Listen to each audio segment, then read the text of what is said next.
I saw it.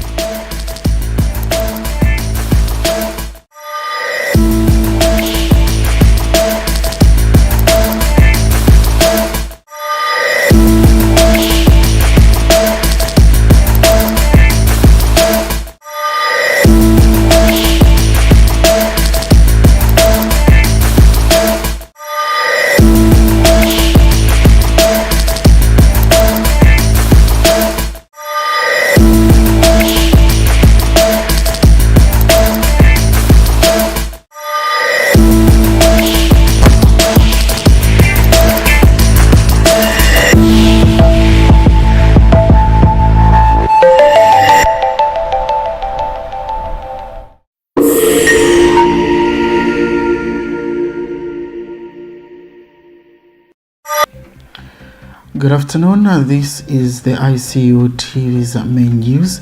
Sincere apologies for that glitch as it is due to technical challenges. However, we do appreciate your patience and company. Stories making headlines this afternoon. First consignment of the 2026 general election ballot papers arrive in Lusaka. And in other news, Icu students represent Zambia at World Public Summit Africa 2026. And later in the news, investigation uncovers alleged misuse of HIV drugs in Zimbabwe's poultry industry. In our international news, a Nigerian court holds a hearing inside alleged methamphetamine laboratory. And in sports news, Copper Queens begin Wafcon campaign with a 6-0 win to Egypt.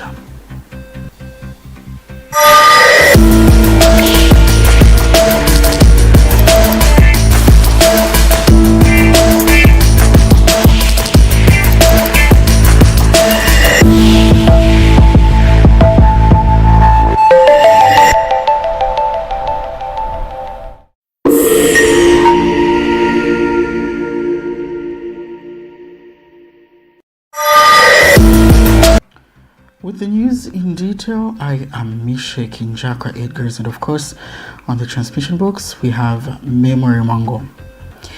The first consignment of ballot papers for the 2026 general election has arrived in Lusaka aboard a chartered flight from Dubai.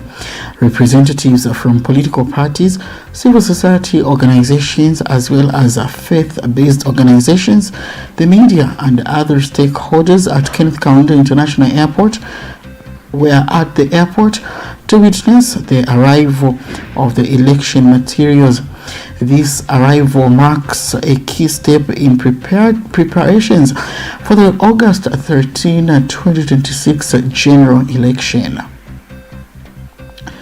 The Information and Communications University ICU is strengthening its presence on the international stage with a fourth-year mass communication student, Ngenea Favor Moyo, as well as the Director of Research and Development at the Zambia Research and Development Center ZRDC, Dr. Chisala Chichibwalia, departed and arrived in Ethiopia's Addis Ababa ahead of the World Public Summit 2026. Miriam Gamani brings us more in this report. Aside from myself and Misha Kifrini, who have benefited from covering stories outside of Zambia under the Beyond the Classroom program, fourth-year student Favor Ngenea Moyo now becomes the latest to experience relearning while producing results on international level. She has traveled to Ethiopia's capital Addis Ababa, where she will give us live updates and detailed reports from the World Public Summit Africa 2026. The World Public Summit Africa aims to bring together global leaders, policymakers, researchers, innovators, academics, and young people to discuss solutions to Africa's development challenges while promoting innovation, sustainable development, and international collaboration. Held under the theme, A New World, Africa is Shaping a Shared Future, the summit is expected to provide a platform for sharing ideas, strengthening partnerships, and exploring practical solutions to issues affecting the continent. Representing the Information and Communications University is fourth-year Bachelor of Arts in Mass Communication students Favor Ngenea Moyo, who is covering the summit as part of the university's Beyond the Classroom initiative. Her participation provides an opportunity to put classroom knowledge into practice while gaining international media exposure and professional experience. Very excited for this opportunity that I've been given to go to Ethiopia to cover the summit that is being held there. This reflects the idea of beyond the classroom, where ICU is showcasing that learning is not just within the four corners of the classroom. It's about taking what you have learned in the classroom, what the lecturers have taught you, out into the outside world. And I am so excited and eager to show you what we have been learning at ICU. Also representing the Information and Communications University is Director of Research and Innovation at the Zambia Research and Development Center, Dr. Chisala Chichiwalia, who is attending the summit as one of the speakers. Dr. Wale is expected to contribute to discussions on research, innovation, and Africa's shared future, while showcasing the university's commitment to research, innovation, and international collaboration. And I'm excited to make mention that the Republic of Zambia, through the Zambia Research and Development Center, is well represented at this particular event, where we will be speaking at a high-level panel discussion. We'll be talking about bridging, sustainable ecosystems as we speak to working on elaborative and collaborative research and technology hubs on the African continent. With that in mind, we'll be speaking about the challenges, the opportunities, and also giving the best practices that can be put in place to ensure that we work towards enhancing and improving the overall innovation landscape on the African continent. The participation of both a student journalist and an academic highlights the Information and Communications University's commitment to equipping students with practical experience while strengthening its presence on international platforms.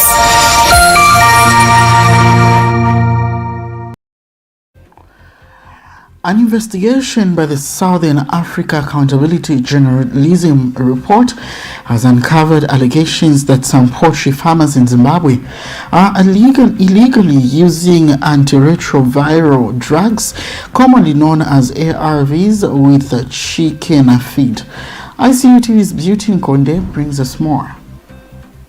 Reports from Zimbabwe suggest some poultry farmers are allegedly feeding antiretroviral medicines to chickens. An investigation by the Southern Africa Accountability Journalism Project has revealed allegations that some poultry farmers in Zimbabwe are illegally buying antiretroviral drugs meant for HIV patients and mixing them into chicken feed and drinking water to reduce diseases and speed up the growth of broiler chickens. According to the investigation, the drugs are allegedly obtained through black market networks involving corrupt health officials and drug peddler. There is also an increased production from 200 to 10,000 beds per cycle and shortened the growing period from 6 weeks to 4 weeks. During a live broadcast on radio station 702, South Africa's presenter Bongani Bingwa had Deputy Chair of the Animal Research Ethics Committee at the University of KwaZulu-Natal, Linda Bester, confirmed the allegation. These are the ARVs that are meant for HIV treatment. This is in the belief that the drugs help the birds grow faster and survive disease. Dr. Bester, very good morning to you, and thank you for your time this morning. Good morning, Bongani. Thank you for having me. I mean, say it isn't true. Tell me it ain't so. I wish I could, but unfortunately, I believe these farmers are desperate, and they're using these HIV pills in their chicken field, and obviously it's illegal black market tricks. And they hope it helps to keep their chickens healthy and their profits a bit more. When you first heard the reports that some farmers were allegedly feeding ARVs to chicken to promote health, as a scientist, what was your immediate reaction? Well, obviously deep concern, because as a researcher at UKZN and we're studying food safety, if you're putting medicines, any medicines into animal feed, and that is definitely a recipe for disaster. So it really makes the meat dangerous. The Southern Africa Accountability Journalism Project says it sought responses from Zimbabwe's Ministry of Health and Child Care and the Department of Veterinary Services. However, no substantive responses had been received before the investigation was published. For ICU TV News, I am Beauty Nkonde. 9 people have been arrested after the Zambia Police Service recovered suspected stolen electronic devices during an intelligence-led operation in Lusaka's Matero area. Beauty Nkonde followed up the story and filed the following report. I wish to confirm that the Zambia Police Service in Lusaka, we've arrested 9 suspects and recovered various items that are being displayed here. An intelligence-led operation by Zambia Police has resulted in the arrest of 9 suspects and the recovery of a large consignment of suspected stolen electronic devices in the Greenleaf area of Garden House. According to Zambia Police Public Relations Officer Godfrey Chilavi, officers from Matero Police Station acted on intelligence and conducted a targeted raid. During the operation, police recovered 82 iPhones of various models, 5 laptops, 2 Apple iPads, 26 SIM cards, 33 dismantled iPhones, 5 iPhone batteries, a Huawei mobile phone, a 32-inch Hisense television set, and 4 ATM cards from different banks. We did this after a successful intelligence-led operation. There was a house in a place called Greenleaf area. It's under Matero Police Station, where they suspected that stolen property was being kept from there. So we did not delay as police, and acting on that intelligence, our officers responded to the scene, to the targeted place. And upon arrival there, we apprehended a male person identified as Silas Izukanji Udenda, age 27, of Garden House, Greenleaf area. So we started our investigations and continued the operation.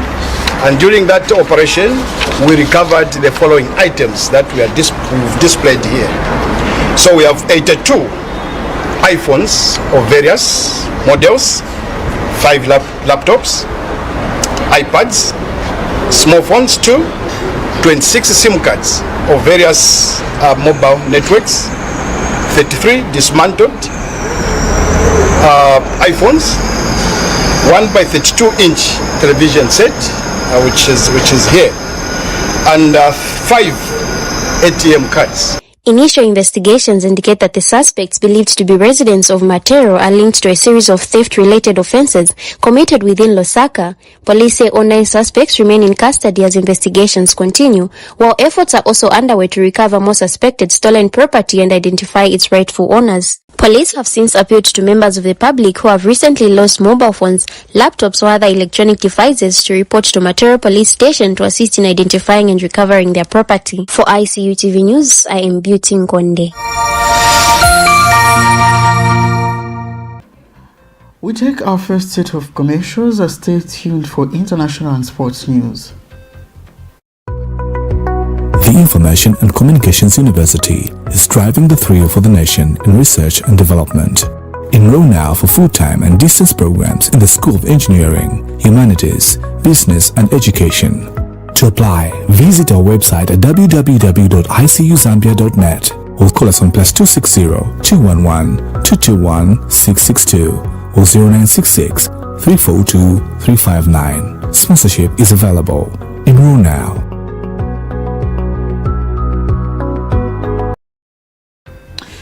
A Nigerian federal high court has conducted an unusual court session inside an alleged illegal drug laboratory in a forest outside Lagos, where suspected accused of producing methamphetamine were presented.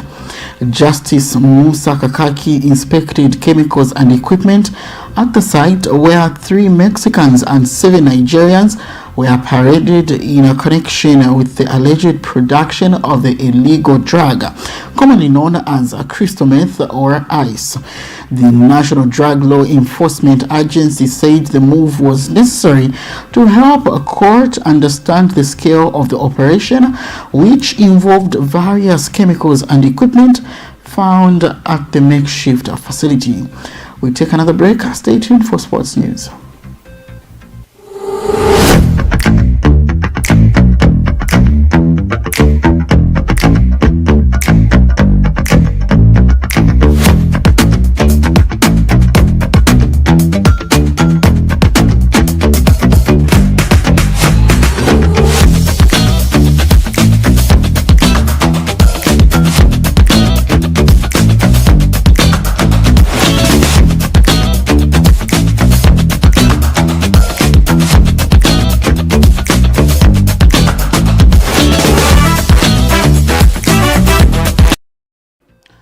Thank you so much for still staying tuned to the Lunchtime News Bulletin here on ICU TV. And in sports news, the Copper Queens have started their 2026 Women's Africa Cup of Nations campaign with a dominant 6-0 victory over Egypt in their Group C opener, with Captain Barbara Banda scoring 4 goals. Rachel Nachula opened the scoring from penalty spot in the 25th minute before Banda added 3 goals after the break. Now, the abundant NLS Piri also found the back of the net as Zambia moved top of the group on a goal difference. The Copper Queens will face Nigeria on Saturday, August 1st, 2026, after maintaining a strong start to their Wafcon campaign. Now, that victory from the Copper Queens brings us to the end of the Lunchtime Bulletin. Here is a recap of the top stories. First, consignment of the 2026 general election ballot papers arrive in Lusaka. ICU student and academic represent Zambia at the World Press Summit Africa 2026. And of course, investigation uncovers alleged misuse of ARVs in Zimbabwe's poultry industry. In international news, Nigerian court holds a hearing inside alleged laboratory.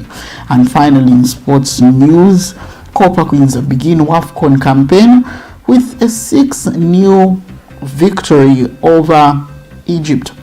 Ends the news at 12 hours on behalf of the entire ICU TV production crew, and indeed on the very behalf of my director Memory Wango. I am Misha Kinjaka Edgars. Stay tuned for more programming of I Am ICU, as well as our menus at 18:30. Please don't stay ahead.